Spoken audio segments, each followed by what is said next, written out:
Hello. आज हम लोग अलजेब्रा के कुछ इम्पॉर्टेंट क्वेश्चंस करेंगे जो प्रीवियस ईयर्स ओलंपियाड्स में आए हुए हैं और काफ़ी इम्पॉर्टेंट भी हैं। इस बार भी उम्मीद है कि ये सब आ सकते हैं। डिफरेंट डिफरेंट जो ओलंपियाड्स हैं, फिटजी के पेपर्स हैं या एलन के पेपर हैं, उसमें ये क्वेश्चंस आ सकते हैं। तो ये सारे ज़रूरी हैं, इनको आप करके रखिएगा।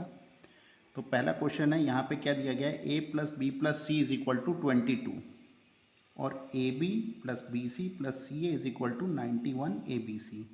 हमें फाइंड करना है कि इसकी वैल्यू क्या होगी। ए ब्रैकेट के अंदर B square plus C square plus B C square plus A square plus C A square plus B square upon A B C. ठीक है, तो यहाँ वैल्यू हम लोग को चार ऑप्शन दिए गए, 2002, 484, 1999 एंड 968। अब क्या दिया गया है, a plus B plus C is equal to 22। तो हम क्या मान सकते हैं, a प्लस बी की वैल्यू 22 माइनस सी ले सकते हैं। और दूसरा हमको क्या दिया गया है, A B plus B C plus C A is equal to 91 A B C, ये हमको गिवन है। ठीक है, अब अपने पुराने क्वेश्चन पे हम लोग आ जाते हैं जिसकी वैल्यू हमें फाइंड करनी है। तो हमने क्या करा, इस ब्रैकेट को ओपन कर लिया, ए को अंदर मल्टीप्लाई कर दिया, यहाँ पे बी को भी अंदर मल्टीप्लाई कर दिया और सी को भी अंदर मल्टीप्लाई कर दिया। ठीक है, सिंप्लीफाई कर दिया। अब सिंप्लीफाई करने के बाद हम लोग क्या देख रहे हैं, ए को कॉमन ले लिया, ए बी को, तो अंदर आ गया ब्रैकेट में ए प्लस बी, यहाँ पे ब्रैकेट में आ गया बी प्लस सी, यहाँ पे ब्रैकेट में आ गया A plus C upon A B C. ठीक है, तो हम लोग क्या जानते हैं, a plus B plus C is equal to 22 था, तो a प्लस बी की वैल्यू क्या हो जाएगी, 22 minus C. Same as it is b plus C की वैल्यू क्या हो जाएगी, 22 minus A. Same as it is a plus C की वैल्यू हो जाएगी 22 माइनस बी। ठीक है, ये हमको फ्रॉम इक्वेशन 1 से हम लोग देख सकते हैं। ठीक है, ये हमारी इक्वेशन नंबर 1 है। अब हम लोग क्या करेंगे, इसको फिर से हमने ब्रैकेट को अंदर ओपन कर लिया। ठीक है, सिंप्लीफाई कर दिया और 22 हमने क्या करा, कॉमन ले लिया, तो हमें आ गया A B plus B C plus C A. ठीक है, अब A B plus B C plus C A जो हमको दिया गया है वो कितना दिया गया है, 91 A B C. A B plus B C plus C A की वैल्यू दे रखी है हमें is equal to 91 A B C. ठीक है, ये वैल्यू हमने क्या करा, यहाँ पुट कर दिया। ठीक, अब ए बी सी हमने क्या करा, दोनों तरफ से कॉमन ले लिया, तो वैल्यू आ गई 22 इंटू 91 माइनस 3 यानी कि 199। Option C is correct.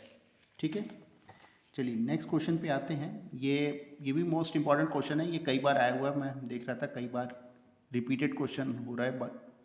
Find the square root of, यहाँ दे रखा है 4a plus 5b plus 5c का whole square minus 5a plus 4b plus 4c का whole square plus 9a square. इसका स्क्वायर रूट क्या होगा, एंड ये चार हमें ऑप्शन दिए गए ए बी सी डी। तो अब आपको क्या आइडेंटिटी याद करनी पड़ेगी, A plus B plus C का होल स्क्वायर की आइडेंटिटी आपको याद होनी चाहिए। A plus B plus C का होल स्क्वायर क्या होता है।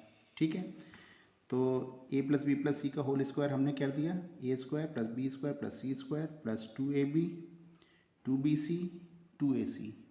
ठीक है, ये इसकी प्रॉपर्टी होती है, तो हमने इसको ओपन कर दिया और इसका भी फिर एक और हमें कोई स्क्वायर दिया गया था, इसमें भी हमने यही प्रॉपर्टी लगा दी। अब हमने क्या करा, पूरे इक्वेशन को फिर से लिख लिया जिसकी वैल्यू हमें फाइंड करनी है। ठीक, और सबको हमने स्क्वायर की जो वैल्यू थी ओपन ब्रैकेट ओपन कर दिया स्क्वायर करके और सबको रख दिया। जो जो टर्म्स कट रहे हैं कैंसिल आउट कर दिए, जो जो टर्म्स कैंसिल आउट होने के बाद हमें मिल जा रहा है 9b square plus 9c square plus 18bc।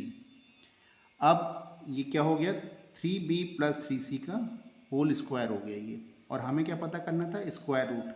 तो यानी कि इसका अगर हम स्क्वायर रूट ले लें तो ये स्क्वायर टर्म हट जाएगा, क्या आ जाएगा 3b प्लस 3c, यानी कि 3 कॉमन ले लें b प्लस सी।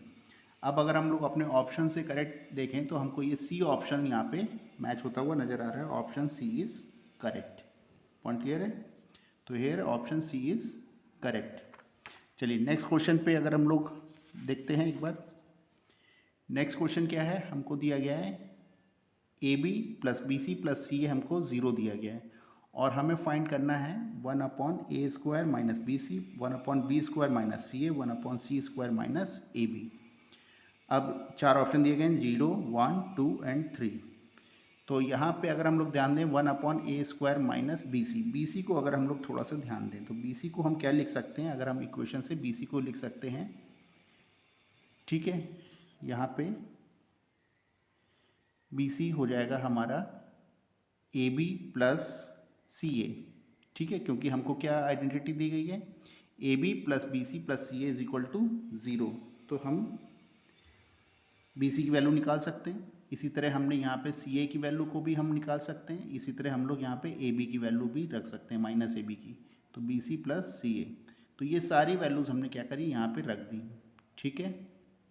डिनोमिनेटर में आप देख रहे हैं बी सी, सी ए और ए बी की वैल्यूज़ रख दी, ठीक। अब हम इसमें से क्या कॉमन ले रहे हैं, हमने क्या करा, ए कॉमन ले लिया, तो सब क्या आ गया, A plus B plus C, B common ले लिया, ए प्लस बी प्लस सी, सी कॉमन ले लिया, ए प्लस बी प्लस सी। अब यहाँ पे हमने क्या करा है, नेक्स्ट टर्म में बी सी का ऊपर नीचे मल्टीप्लाई कर दिया, तो इससे कोई फ़र्क तो पड़ेगा नहीं। ए सी का ऊपर नीचे मल्टीप्लाई कर दिया, ए बी का ऊपर नीचे मल्टीप्लाई कर दिया। तो अब हम देख रहे हैं डिनोमिनेटर तीनों में क्या हो जाएगा, बिल्कुल एकदम सेम हो जाएगा। तीनों में डिनोमिनेटर क्या हो गया, सेम हो गया, ए बी सी ब्रैकेट के अंदर A plus B plus C, denominator should be same. अब डिनोमिनेटर सेम हो गया है, अब हमने क्या करा, इसको पूरे का एलसीएम ले लिया, तो पूरे का एलसीएम आ गया A B plus B C plus C A, और पूरा एलसीएम लेके एक ही हो गया, ये तो पूरा डिनोमिनेटर एक ही था। अब हम न्यूमरेटर को अगर ध्यान से देखें तो न्यूमरेटर हमको क्या दिया गया, A B plus B C C A की वैल्यू दी गई है हमको 0, तो न्यूमरेटर क्या हो गया 0। अगर हमारा न्यूमरेटर 0 हो गया तो होल टर्म की वैल्यू क्या हो जाएगी 0, तो ऑप्शन ए इज़ करेक्ट, ठीक है। चलिए, तो यहाँ पे अब हम लोग नेक्स्ट क्वेश्चन को देखते हैं। ये क्वेश्चन भी अच्छा क्वेश्चन है, लॉजिकल क्वेश्चन है, इसको भी आप लोग जरूर करिएगा। इफ़ a माइनस 1 का whole square plus b plus 2 का whole square plus c plus 1 का whole square equal to 0, then which of the following are correct, ठीक है। इस तरीके के क्वेश्चंस कई मैं देख रहा था पेपर में आए हुए हैं ऑब्जेक्टिव में क्योंकि टाइम बहुत कम होता है इसलिए जल्दी जल्दी सॉल्व करना होता है आप लोग को, ठीक है। ए 4 ऑप्शन दिए गए, तो यहाँ पे हम लोग क्या देख रहे हैं, a माइनस 1 का होल स्क्वायर, चाहे a प्लस हो चाहे माइनस हो, किसी भी चीज़ का जो स्क्वायर होगा वो हमेशा क्या होगा, पॉजिटिव। तो सेकंड टर्म भी पॉजिटिव होगा और थर्ड टर्म भी पॉजिटिव होगा, मतलब कि 3 पॉजिटिव वैल्यू का जो सम है वो क्या आना चाहिए, 0। 3 पॉजिटिव वैल्यू का सम 0 तभी पॉसिबल है जब individual term should be equal to 0 होगा, क्योंकि और कोई पॉसिबिलिटी नहीं है। अगर ये प्लस है, ये भी प्लस है, ये भी प्लस, और 3 प्लस नंबर का सम आपको 0 शो करना है, तो ये तभी हो सकता है कि a माइनस 1 भी इक्वल टू क्या हो, 0 होना चाहिए, ठीक है। तो a स्क्वायर माइनस 1 ये भी क्या होगा 0, सेकेंड टर्म भी 0 होगा और थर्ड टर्म भी 0 होना चाहिए। अगर ये 0 है तो a की वैल्यू क्या हो जाएगी 1, b की वैल्यू हो जाएगी -2 और c की वैल्यू हो जाएगी -1, ठीक है। तो यहाँ पे हम लोग इस ऑप्शन को देखें तो ऑप्शन ए, बी और सी हमको सही नज़र आ रहे हैं, ठीक है। तो a मतलब a is equal to 1, c is equal to -1, b is equal to -2, तो ये 3 ऑप्शन यहाँ पे सही हैं। A B C is equal to 1 ये ऑप्शन गलत है, ठीक है। तो समझ गए होंगे आपको। बिल्कुल सेम इसी तरीके का एक और क्वेश्चन है जो एक दूसरे ओलंपियाड में भी मैं देख रहा था, आया हुआ था। यहाँ पे हम लोग उस क्वेश्चन को भी जरा देख लेते हैं। इस क्वेश्चन में क्या दे रखा है, a माइनस 5 का whole square plus b plus 5 का whole square, c minus d का whole square plus d minus 2 का whole square is equal to 0।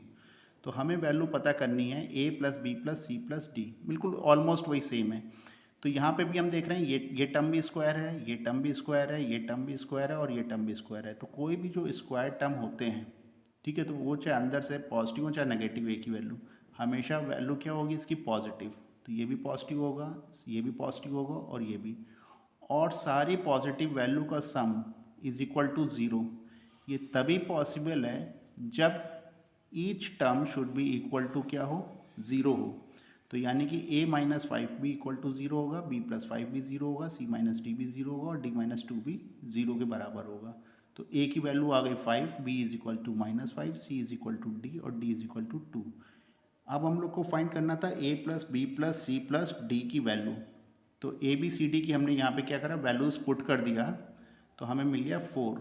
तो option D is correct. Option D में हम देख लेते हैं, ऑप्शन डी में क्या है 4, तो ऑप्शन डी इज यहाँ पे क्या है, करेक्ट है, ठीक है। अब कुछ और क्वेश्चंस पे देखते हैं। यहाँ पे एक क्वेश्चन है, a plus B plus C का whole cube minus A cube plus B cube plus C cube की वैल्यू हमें पता करनी है, इसका क्या फैक्टर होगा। ये क्वेश्चन थोड़ा सा टिपिकल है क्योंकि आपने a plus B plus C का होल स्क्वायर की प्रॉपर्टी पढ़ रखी है, a plus B plus C का होल क्यूब की प्रॉपर्टी आप लोगों ने नहीं पढ़ रखी है। ठीक है, तो a plus B plus C का होल क्यूब अगर आप लोगों ने नहीं पढ़ रखा है तो ये आपको वहाँ पर निकालना पड़ेगा थोड़ा सा, अदरवाइज़ ये क्वेश्चन थोड़ा सा सॉल्व करने में यहाँ पे दिक्कत आ सकती है। तो a plus B plus C का होल क्यूब का जो प्रॉपर्टी है वो क्या है, A cube plus B cube plus C cube plus 3b² c plus 3bc² plus 3a² b plus 3ab² plus 3a² c plus 3ac² plus 6abc। ठीक है, तो ये प्रॉपर्टी हम यहाँ पे पुट कर दें। ठीक है, ये a plus B plus C का होल क्यूब की वैल्यू हम यहाँ पे पुट कर दें और इसमें से कितना सब्ट्रैक्ट कर दें, ए क्यूब बी क्यूब और सी क्यूब हम इसमें से सब्ट्रैक्ट कर दें। तो ए cube B cube C cube तो सीधे सीधे ये 3 टर्म यहाँ पे कैंसिल आउट हो जाएंगे, रिमेनिंग टर्म हमारे बच जाएंगे। अब रिमेनिंग टर्म बच गए हैं, अब इसमें से मैंने क्या करा है, 3 कॉमन ले लिया। 3 कॉमन लेने के बाद अब मैंने इसको फैक्टराइज करने की कोशिश करी है सिंपली, तो ये फैक्टर में कन्वर्ट हो जाएगा, ए प्लस बी प्लस सी और सी प्लस ए। तो यहाँ पे हमको अगर इसके फैक्टराइज करने की ज़रूरत पड़ रही है तो फैक्टर में हम देख रहे हैं एक फैक्टर a प्लस बी भी होगा, एक फैक्टर b प्लस सी भी होगा और एक फैक्टर c प्लस ए भी होगा। तो ऑप्शन ए बी सी तीनों यहाँ पे क्या हैं, करेक्ट हैं। ठीक है, नेक्स्ट क्वेश्चन को